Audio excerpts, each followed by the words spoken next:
In this video, I'm going to give you my honest review of Horizon Forbidden West. Subscribe to the Linus Wilson channel. We give you the secrets to crush Horizon Forbidden West. I did not receive a review copy of Horizon Forbidden West, and I started playing it on the launch day. I tried to get a review copy, could not get one, but it was certainly worth buying. I have completed the entire main story and also gotten the platinum, and I've done most of the activities in the game and only have a few side quests and errands to do. I'm going to break up my review into 4 categories. We're going to start out with graphics, gameplay, then inventory and crafting, and finally review the story. And then I'll give my overall review at the end. So I think the first one, graphics, is obvious. This is just a beautiful game. It is a beautifully rendered game. It is magnificent.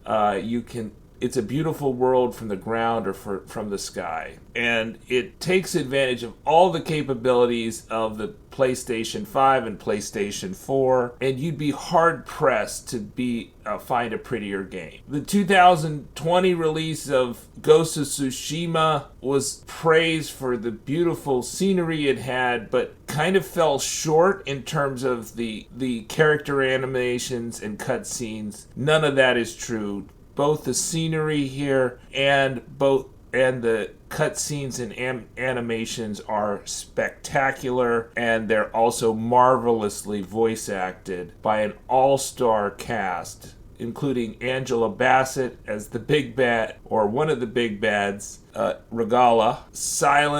His role is reprised by Lance Reddick, and Ashley Birch reprises her role as Dr. Elizabeth Sobek and the main protagonist, Aloy. So the graphics is a 10 out of 10, A+. Next up, we're going to talk about the gameplay. So we're in a post-apocalyptic tribal Earth. Earth is dominated by these machines, robot dinosaurs to a certain extent, but they're also non-dinosaur robots out there. And the gameplay was really fun in Horizon Zero Dawn. In Horizon Forbidden West, it's even more fun. They've added 2 new weapon types. I believe the Shredder Gauntlet, which is okay, and the marvelous Javelin called the Spike Thrower, which is really, really fun to play with. And you get you can equip 6 weapons on the wheel, but they also have different ammo types too. So it can get fairly complicated fairly quickly. You can customize your settings on how fast the game moves while you're in the wheel to make it easier or harder. You can also customize your settings for concentration levels in the settings menu. Overall, just the star of this game is the gameplay, and you just want to roam around the world and kill some machines, essentially. And thankfully, this game rewards you generously for doing that. Not just in terms of the in-game currency of shards, but also in terms of crafting materials and XP. And so I actually found that I hit the max level 50 in the game very quickly, quicker than I got through half the main quests, just because the gameplay was so enjoyable and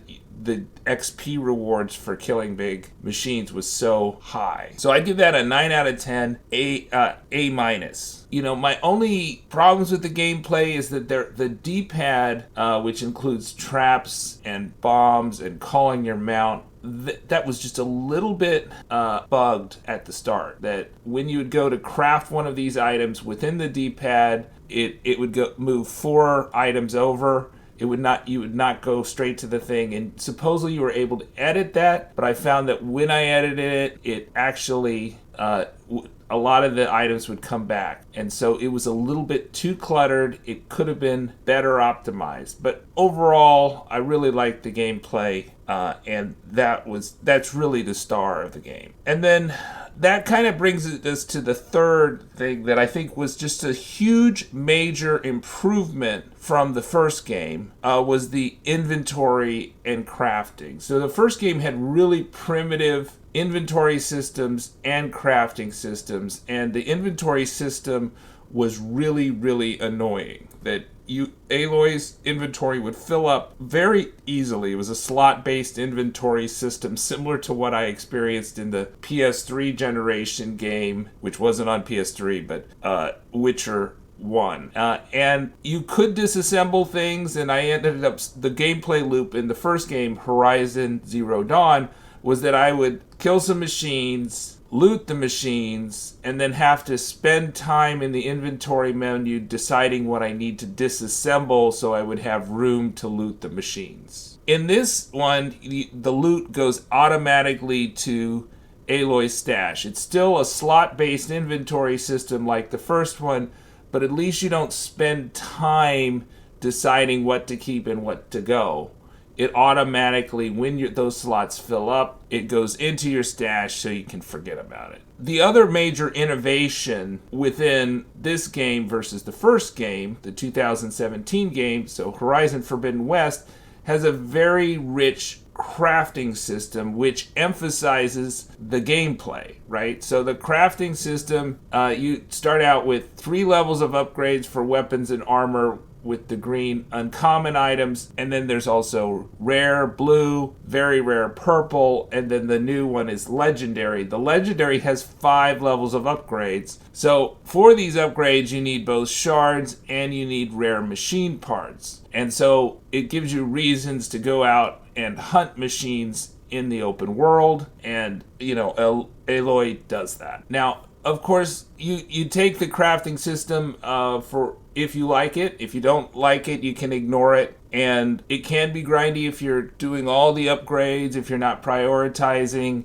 You should only do it as much as you love it. I probably spent most of my time in gameplay in the crafting system and very little in the actual main story. And so that takes us to the fourth thing that I'm going to go towards my rating is the story. And so the story this is a spoiler-free review. Unfortunately, playing Horizon Forbidden West means that you're going to spoil the story of the first game. And so in that sense, I'm kind of torn to people that have not played the first game to say, should you play the first game before you play Horizon Forbidden West? And I say no, because you will totally know the story of the first game once you start the first couple hours of Horizon Forbidden West. I just in the opening scene you'll get the full summary of the game, but the joy of the first game and its real strength was its story and the way that you discovered the story. And so in that sense, spoiling it is unfortunate, but there may be no way around it. Nevertheless, I think Horizon Forbidden West, in terms of its gameplay loop, is so much better than the first game, and my overall rating is going to be higher than that of the first game, which I rated as 8 out of 10 or B plus or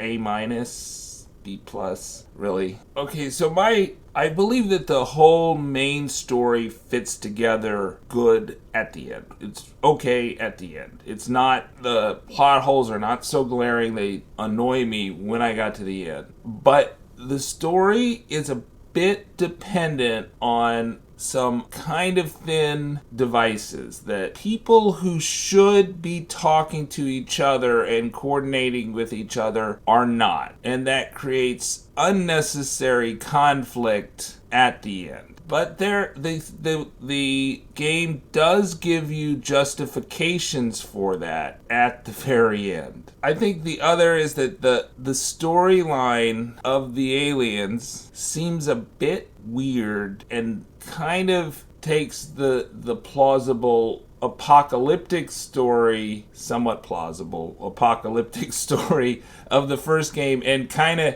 goes way off the deep end in terms of technological advances. So the world essentially ended in 2065 in the Horizon universe. And I just think they kind of made technological leaps too early after that for a lot of the plot devices to be plausible. But if you buy them, the science fiction, and it is science fiction, then it's okay. And I think overall the motivations are okay, just not great. And so the story is the weakest part. I would also say that in terms of the dialogue, while they have tremendous voice actors, and the voice actors do a tremendous job for the most part, sometimes the dialogue kind of beats you over the head with exposition and things that are obvious. And maybe that's because I come from playing the previous game, but I think it's not just if you've played the previous game. It's just that they could be more sparing with their dialogue, and that's kind of a disincentive to actually talk to NPCs, because you're like, oh no, there's going to be too much. So they really need, if a game ever need a skip dialogue option, this game does, especially if you're unlucky enough to get the same dialogue twice by accident. But I listened to all the dialogue choices, and, maybe that's it, that I'm just the average person going through this game is going to only listen to 2 out of the 4 dialogue choices, and that'll be enough. Whereas I think I want to address one other thing that I think the game is okay on, given the RPG genre, but it's not great on. So this is not a CD Projekt game where you've got choice and consequences all over the game, which you do in Cyberpunk 2077 and The Witcher 3, and you had in Witcher 2 prior to that. This is more in line with the choice and consequences in Valhalla and in Ghost of Tsushima. That you get a little bit, but not a lot. So in terms of the main story, I can remember only one choice you were given in the Wings of the Ten mission. And it has some story consequences, but really does not change the main narrative. And then there's one side quest line where you choose the Desert Commander, which is one of the trophies. And you decide between, I think, Draka and Yara. And there's choice and consequence there. But there's actually probably less choice and consequence. There's fewer instances, for instance. So the first game was always pelted with, do you do the head, the heart, or the fist choice, right? And you don't do that. Those are fairly rare. And, I think in the first game, Horizon Zero Dawn, there was little evidence that those things changed much. They changed a little, but not quite much in the game. So if you're looking for a lot of player agency, you're not going to get it with this game. So overall, for the story, I'm giving 7 out of 10, which is like a B-. But if you add all that up, that means that my total rating is a 9 out of 10 or an A-. And I think it's basically the best open world RPG game that I've seen since Ghost of Tsushima, which I also rated as an A-. So my previous ratings were Witcher 3 Wild Hunt A, Ghost of Tsushima A-, Assassin's Creed Valhalla B+, so A 10 out of 10, A-, 9 out of 10, Assassin's Creed Valhalla B+, 8 out of 10, Godfall C+, which I did not complete. The other ones I did complete. And also Cyberpunk 2077, B+, 8 out of 10. So I think this is a very strong game. If you don't own a PS4 or PS5, you should get one. Preferably a PS5. Follow at Linus Wilson on Twitter, because we give you updates on when the Xbox Series X and PlayStation 5 are coming back in stock. Subscribe to the Linus Wilson channel. We give you the secrets to crush Horizon Forbidden West. Happy hunting!